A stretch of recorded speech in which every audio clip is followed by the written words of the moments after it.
Holiday po ngayong araw na to, April 9, 2025. At i-discuss ko sa vlog na ito ang isang coin na lumabas noong 1992 na ginugunita ang araw ng kagitingan.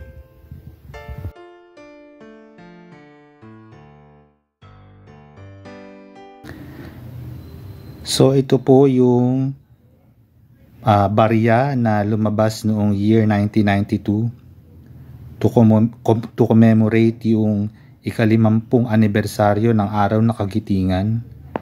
So 1942 po kasi, 'di ba, isinuko ang Bataan o yung tinatawag na Fall of Bataan, Isinuko ang Bataan sa puwersa ng mga Hapon noong World War II. So ito po yung likod niyang coin na yan. Pinapakita dyan yung pangalan ng bansa natin, ng Republika ng Pilipinas. Tapos yung official seal at yung denomination po, which is piso. Yan.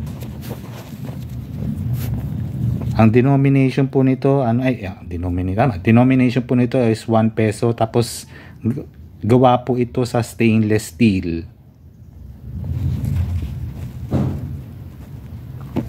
So meron pa pong meron pa pong ibang coin ang Pilipinas na related po sa World War II. Gaya nitong itong nagsi-circulate pa ngayon. Ito kasing piso na to, hindi na to nagsi-circulate ngayon. Pero itong mga 5 piso na to, nagsi-circulate pa siya. Matatanggap nyo pa yan sa sukle, So yan yung related yan, yung Leyte Gulf Landing. Yung bumalik na si MacArthur dito sa sa Pilipinas. So 1944 yung naganap. Tapos yung mga nagsi-circulate ngayon na coin, lumabas noong 2014. Sineselebrate naman yung 70th anniversary ng Leyte Gulf Landing. Ngayon, na-discuss ko na to dati sa ibang vlog, pero itong mga coin na to, itong mga 5 piso na to, wala pong additional value yan. Kasi common lang po yan. Kita nyo nga po ang dami kong 4 na yan. Hindi pa ako nag-e-effort.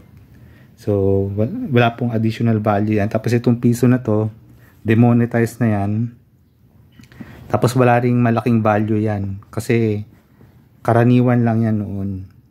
Tapos itong mga 5 piso na to, mabanggit ko lang, although nabanggit ko na rin sa mga previous na vlog ko dati.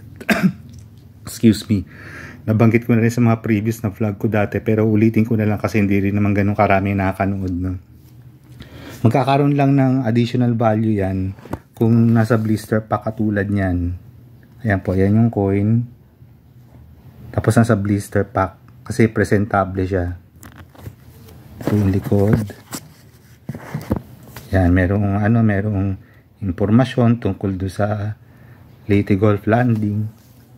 Pero kung ito lang ang pag-uusapan, wala pong dagdag na value yan. 5 piso lang din yan. Ayan, at salamat po sa panonood.